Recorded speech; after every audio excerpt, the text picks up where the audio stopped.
I know where there's some, right here in the hall, clerk. No, Molly, not in there. I have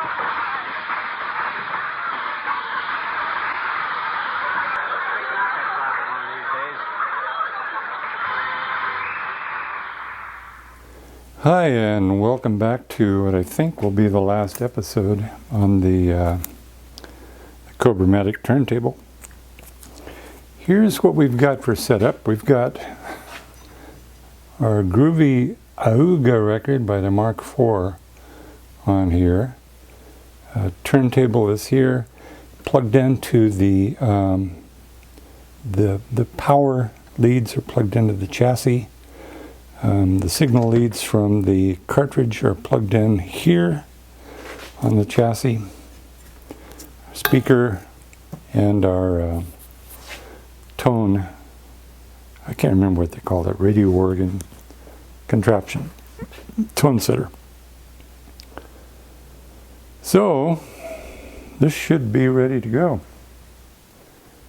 Magic hands. Alright, let's see what happens. Oh, and I have this out in case I need to tune this up. Oh, and I already know I do. Okay, you can hear this, I'm sure. Sounds like a siren. Let me turn it off and tell you what's happening. Keep in mind that when the radio is in phono position, this coil that's in this head forms an oscillator, and there's an oscillator tuner for it right, I don't suppose it's showing up on the camera, but right here. So let me see if I can get rid of that by turning that, get rid of that shriek.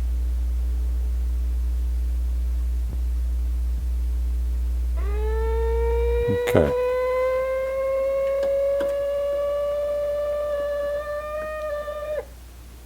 Yeah.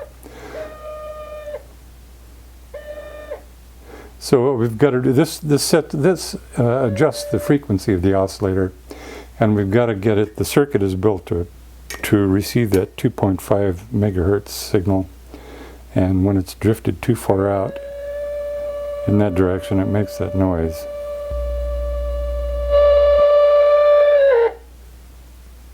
So that should be in the right range.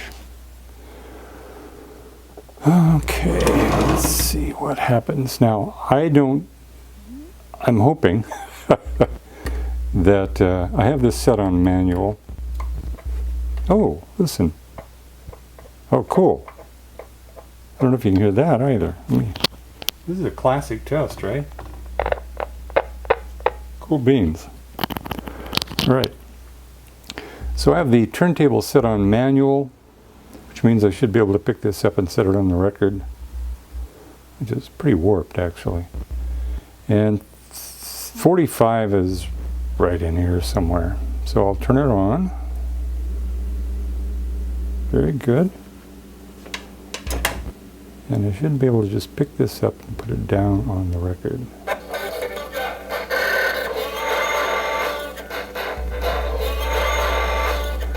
Oh, it sounds terrible. Aside from the fact that it's skipping.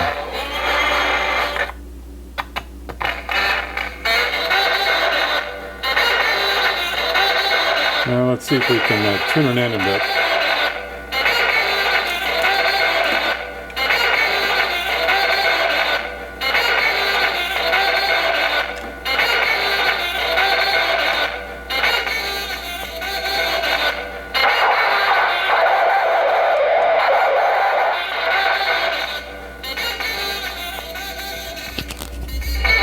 Oh.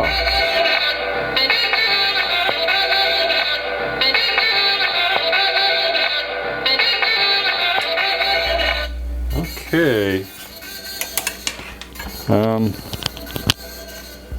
It didn't sound too bad, except the skipping. So why is that? Oh, it's because the brake is still on. I can feel it. Oh, it's a little looser there.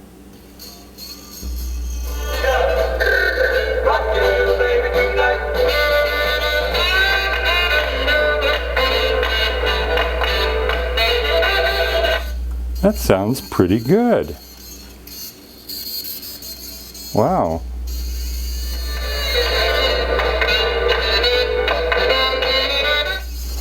I'm impressed. Let's get some normal going here.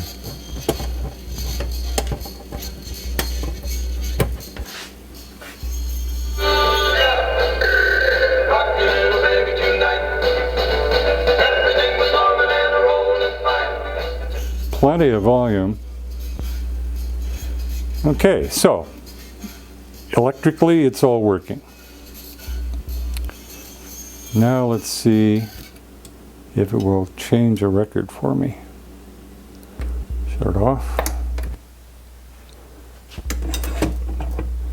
Flip this over, lift this up so it catches on the spindle. Gotta turn it on. And push the change button. Hot doggies.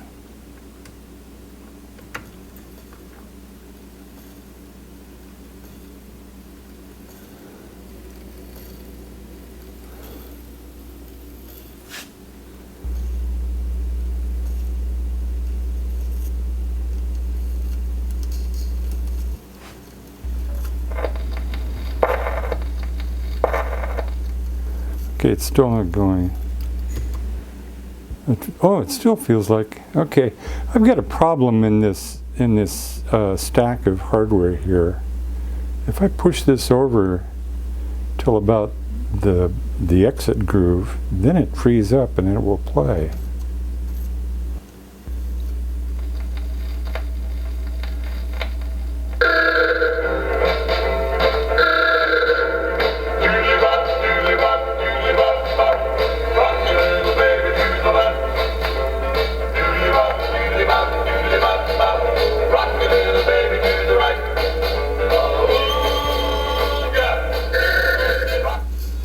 Okay, so there's something wrong with the way this is working.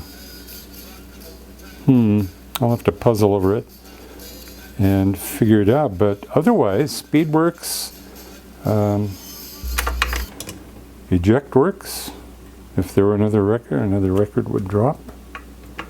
It would play it. Except it won't play it because the brake is now caught again, or something. Something is dragging in there. I can push it out of the way, and then it's not dragging anymore.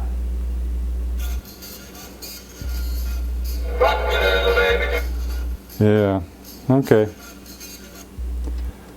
Well, all right. Good progress. I'm pleased with the way it sounds. I'm happy that using this trimmer here, we could get it to sound good at its 2.5 megahertz frequency. That's great. All right. I will try to figure out what's going on. This is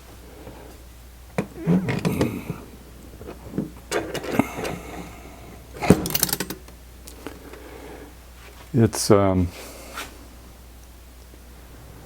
in this part right here. There's something not behaving correctly. Oh, there is something not right already. This switch, it's very draggy, and it's supposed to go down here as the record gets to the center where it's supposed to automatically reject itself. That's catching on this post right there. So either this is bent or this is not spaced correctly. There are fixed parts in here that can be adjusted in terms of spacing by Allen wrenches in the case of this guy and this bolt thing right here. I'm sure there's a name for those, but I don't know what it is. Anyway, what I'll do now is take a look at that and see if I can look at the documentation that I have and see if it says anything. But otherwise, it's working. That's fabulous. That's fabulous. Okay, welcome to the final demo on the Cobramatic. I'm done with it. like the way it works pretty much. And I'll do a quick demonstration here for you. As I suspected, and I might have mentioned in an earlier video, this has a 3mm stylus in the cartridge. And that's a compromised stylus size. With 3mm, you can just about play fine groove 33s and 45s, and you can just about play 78s. So it'll play everything, just not very well, and that's what's in there for sure. But we'll try this out here and see how it handles each of the record types. This is the record that came with it. It's a pretty badly scored and scratched and was really dirty before I cleaned it up some. Album of Strauss Waltzes by Mantovani. So we'll play touches of this so that the cops don't get me. Let's see how this works now.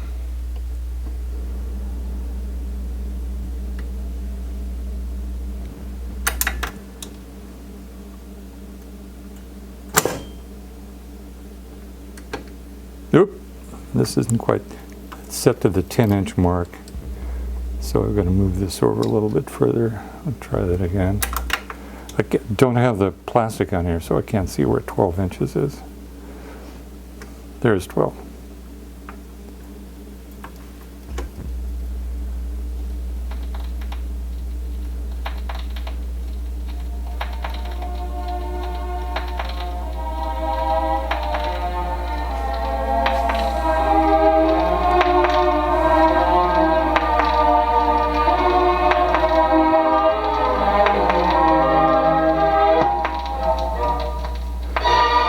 So the scratches really show, of course, but it plays them fine. This changer does not have an automatic shut-off, so when you get down to the far end of the last track on a side, it will try to play another record, and if there's no record on there to play,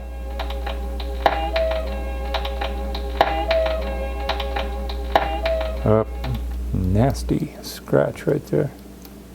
Anyway, if there's no record on there to play, it will play the same one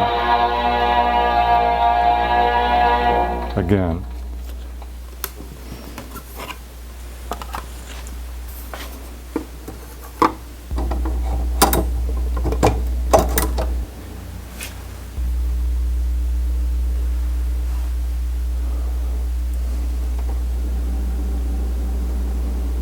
Coleman Hawkins.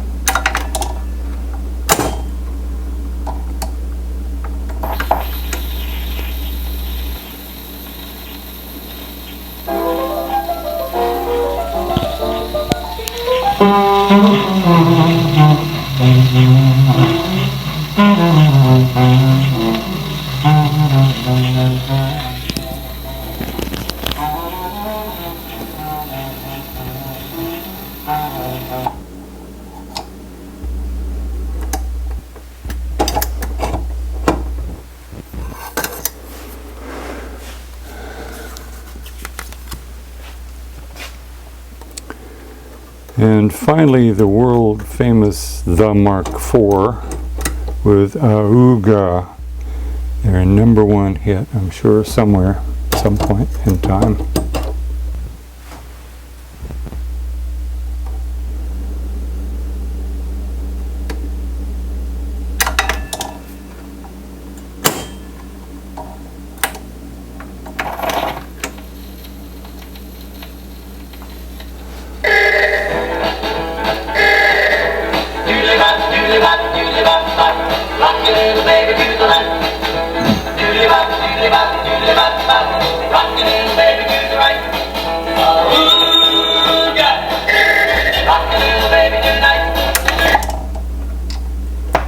And there you go. It's working just fine. Plays all 3 formats. There's a little bit of adjustment I think I have to do here.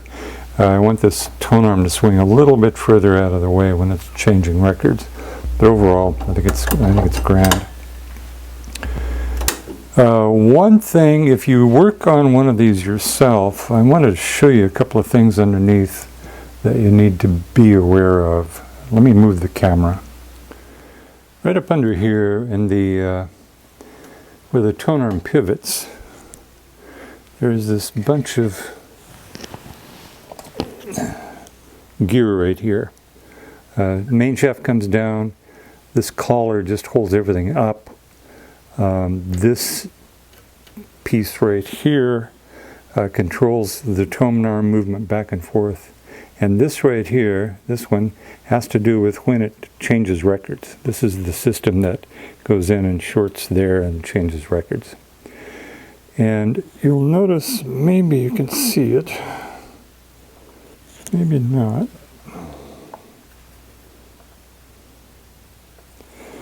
Right here, there's the collar, there's a felt pad, and then there's this piece of aluminum block here.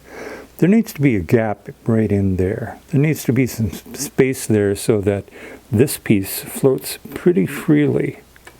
Otherwise, if you just tighten this whole bunch up, it'll all jam together and it won't change records at the right time. It may never try to change records even. So that's an important one, is make sure you've got some gap.